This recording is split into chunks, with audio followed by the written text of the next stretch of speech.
Hello, everybody. Welcome. I am Aunt Pruitt. Hope you're doing well. I'm unbelievable as always. It's Friday night, and this particular Friday night, I should be watching a football game on television, but right now I can't because I needed to get this video published. It totally slipped my mind, and I knew that I wanted to do this particular video this week, where we're continuing our little lessons for beginners that's wanting to get into the world of After Effects. And it just slipped my mind. I was like, oh crap, I didn't record the video, I didn't edit it, none of that. So I tried to record it a little while ago, but had nothing but headaches and issues with my tech for whatever reason. So I said, screw it. I'm just going to live stream it from now.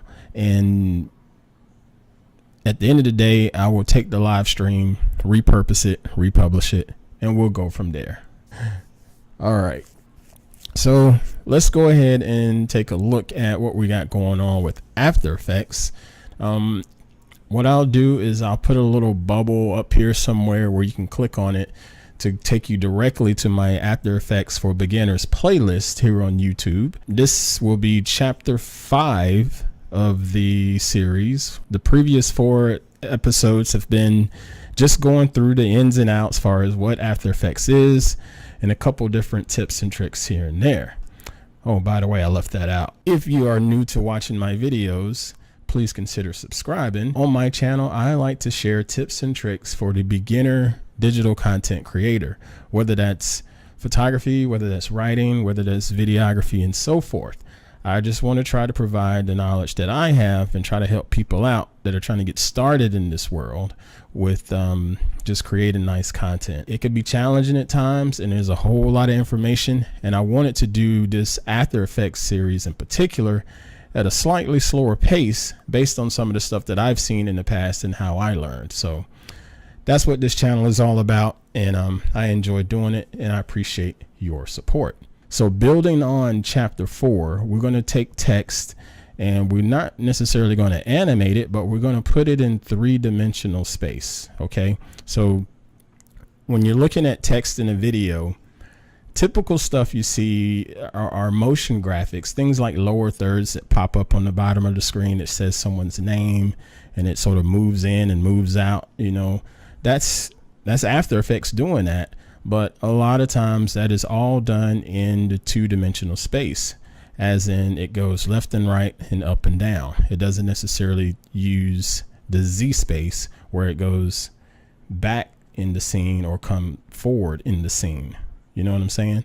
So we're going to take some text and allow you to be able to move it throughout your particular scene. Some examples that you see of this stuff in like commercials and movies, think of like someone walking through an alley and they got walls on each side of them. And on those walls, the developer, they may decide to place an ad or something on that wall. So as the person starts to walk closer to the camera, they can see that ad, and the ad moves in the scene with the camera, and as it gets closer, it gets larger, and as the camera goes past it, it goes away, just like it would in real life 3-dimensional space. Even though it's a digital object, it moves as if it's just in real life. It makes it look a little more organic in your video. All right, so I'm going to do it with text, and I'll show you how to do it with like a image or something tonight too. Okay, so hopefully I won't take up too much of your time. Let's go ahead and hop on into After Effects and get this thing rolling. All right, so this is the same old project that we've been working on before. You can see all of the old school stuff there. All right, and that was chapter 4's composition. So right now what we're going to do is create a brand new composition called chapter 5. So I'm going to go up to the composition layer up here at the top and select new composition, and I'm going to rename this chapter 5, and I want to make sure all of my settings are still set to 1080p. All right, so we got it at 1080p. There we go, perfect. And we're going to do it for 10 seconds. That's plenty of time. And on a black background, and then we're going to click OK. So now we have our brand new composition or canvas to work with, and it's called Chapter 5, as you can see right there. It is also up here in our project panel labeled as Chapter 5. All right. And then there are some other assets that I have here that we're going to be working with, and that we have already worked with previously in the other chapters. So with this scene, I want to use some test footage that I got from a drone that I had to review. I don't know, this was sometime last year. It's called the Bebop 2 drone. And I figure I can use this because it's 1080p footage and it's not going to beat up the computer during this demo. So what I want to do is just scrub through this scene to something that will work for this particular scenario. Trim that off. Scrub some more. Okay, we can start right here. All right. So now if I was to hit play, you're just going to see that this drone is just flying down the street, which is perfect for using 3D motion tracking, a moving scene that goes into the Z space like that does. And I'm going to cut it off. We'll cut it off right about here at the end. Okay, so now what we need to do is tell After Effects that we want to do some 3D tracking. And so After Effects is going to look at it and say, you know, okay, what exactly am I tracking? We need to tell After Effects to analyze our particular piece of footage so it'll know what it's working with. All right, so it's not that hard. You just go on over to your effects panel over here, and then you just type in tracker like I already did. And it's going to pull up the 3D camera tracker. Right? And you can just drag it right here onto your footage or drag it onto the layer. Doesn't matter. Does the same thing either way. And it's going to analyze your scene. Now, depending upon, you know, the strength of your computer, the horsepower and all of that, as well as how big your scene is, that tells you how long it's going to, well, it doesn't really tell you, but that will let you know whether your analysis is going to take a while or not. This here is going through about 300 frames and it's only about 30% through. So it might take it about a minute, something like that. So just be prepared to wait. So we'll look at the screen here, but there it is. See, it's analyzing right now, right here. And then it's going to go through solving the camera. And once it's done, it's going to show you a whole bunch of little tracking points on the screen. Well, since it didn't show it, that means I need to go over here and click this little box that says render the tracking points. So I'll check that, and you see all of these little X's on the scene. See if I can zoom in a little bit for you. There you go. So you see all these little X's on the scene. All right, now the tricky thing about this is you notice this really big red circle.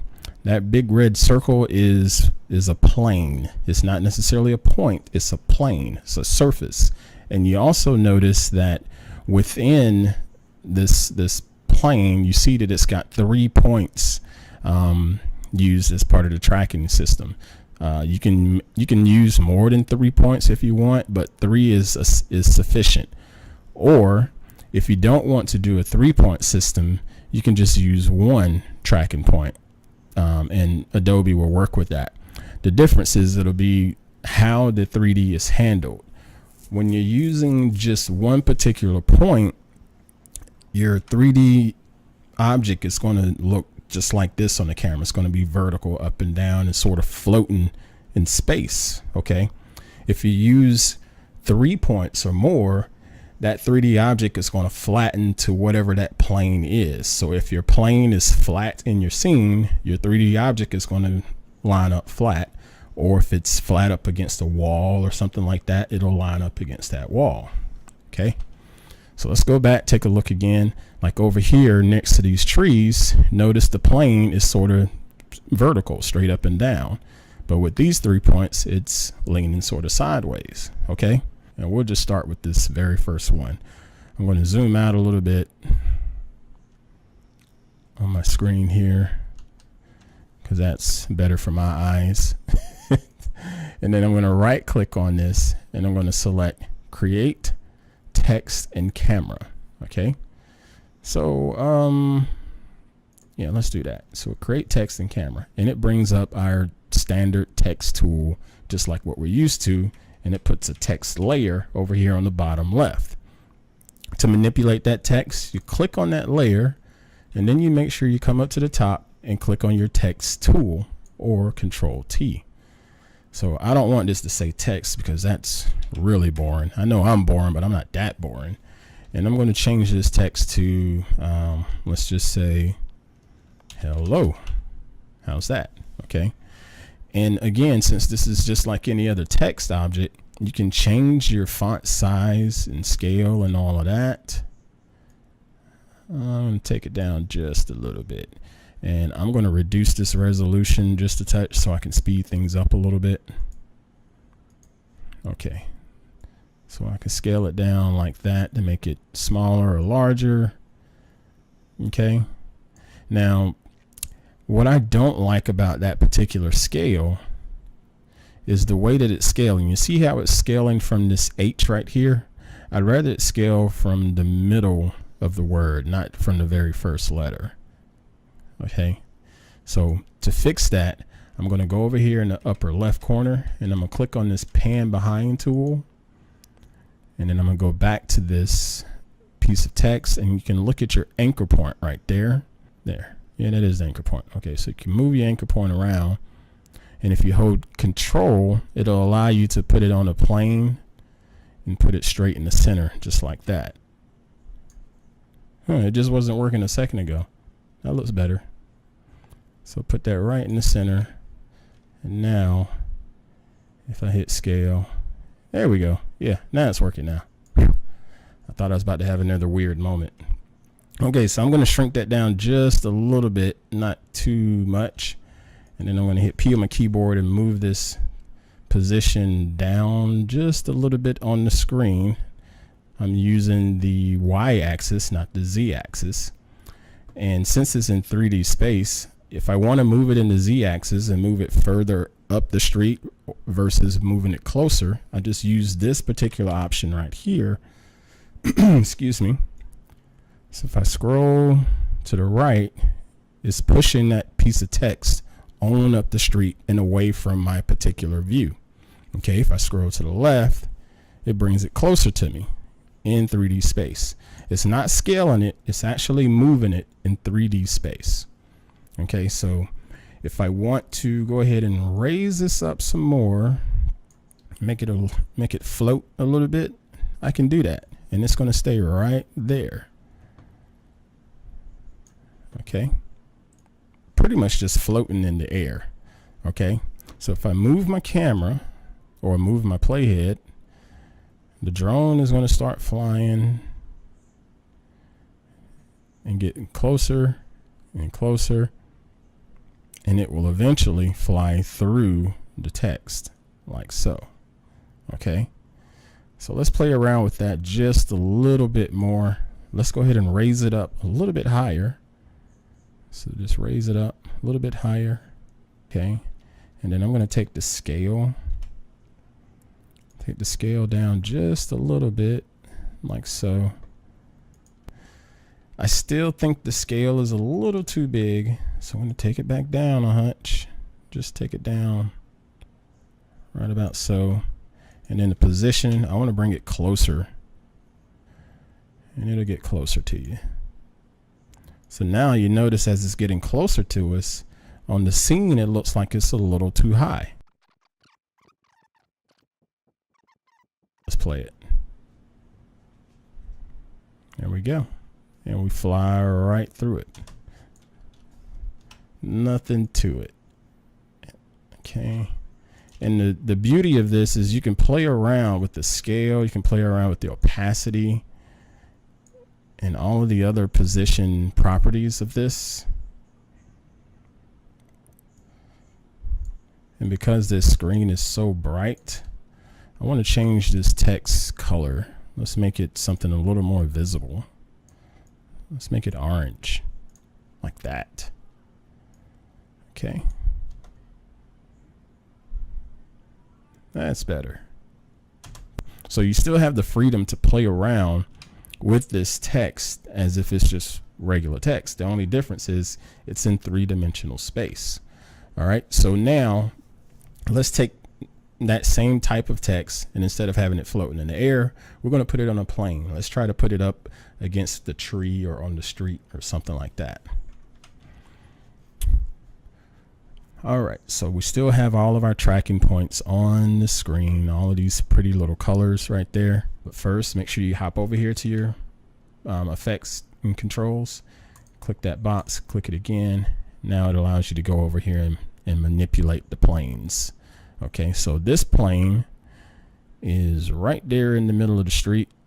Let's work with that. How's that?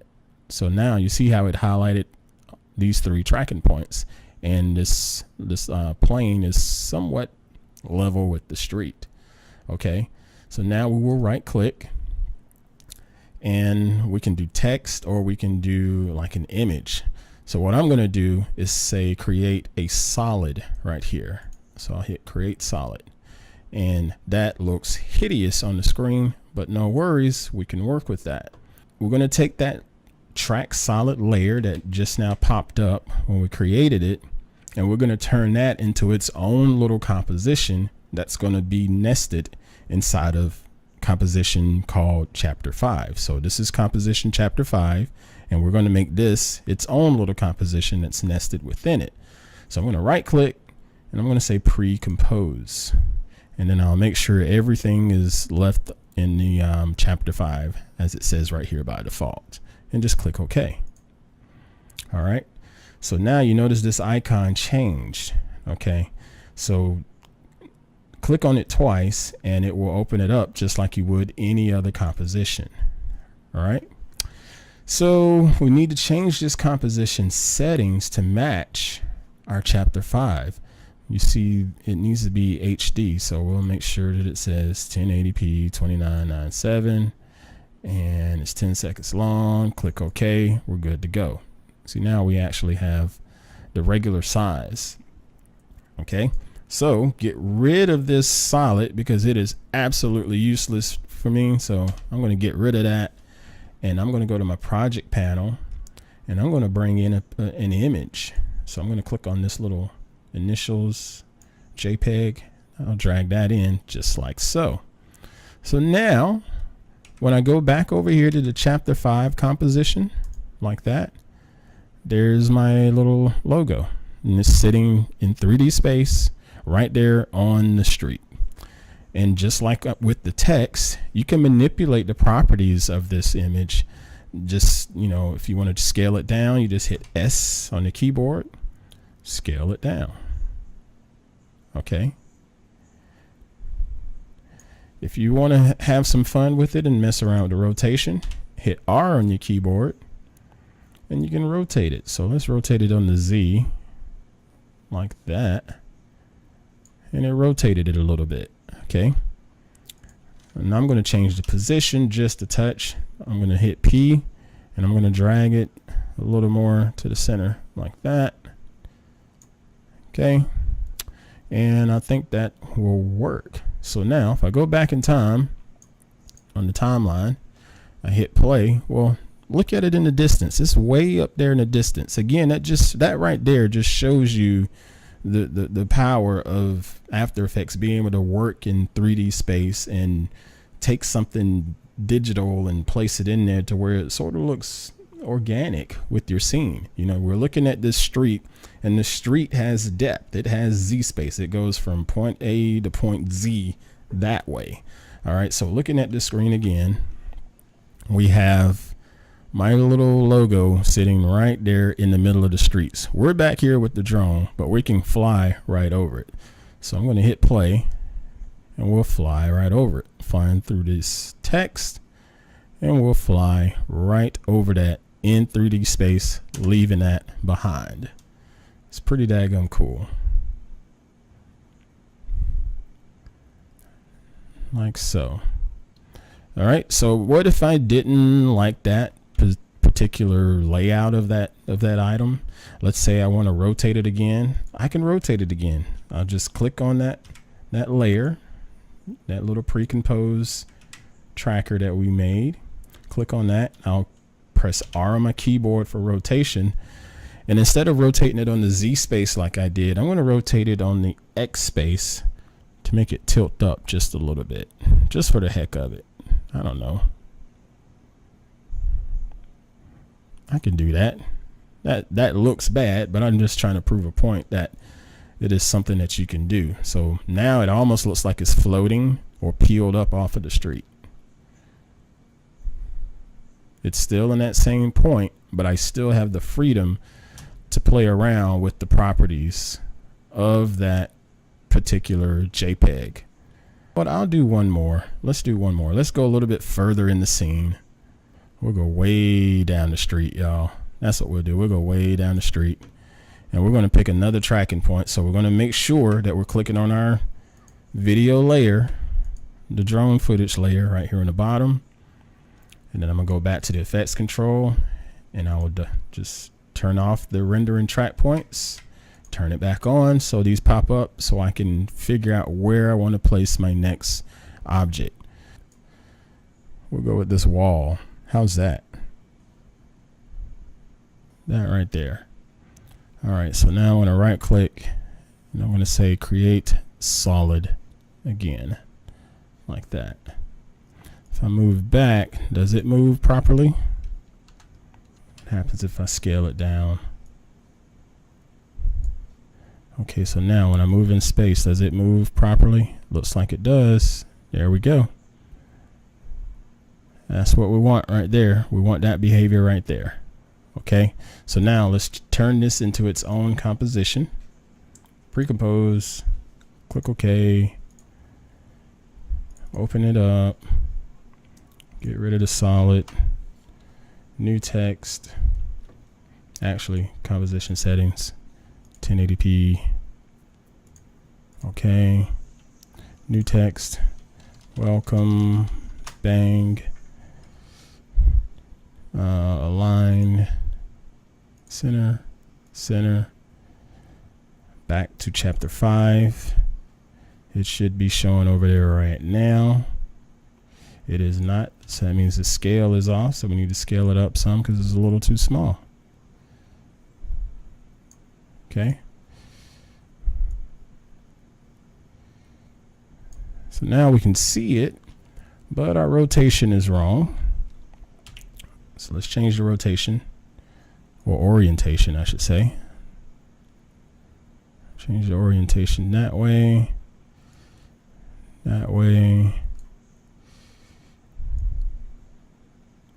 like that. Rotate it on the Y, like that. Okay, then hit S again.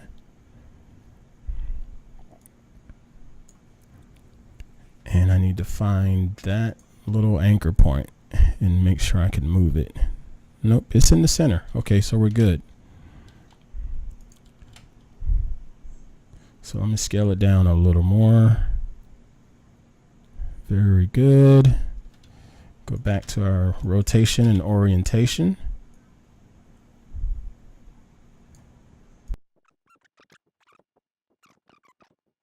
Okay, there, it's against the wall. Now let's see how it performs. Okay, I'm going to turn off this hello layer. Don't need it right now. I'm just going to hit play, let it rip. There's our logo in the middle of the screen. Still rendering through, It's still off just a little bit right there. That's closer though.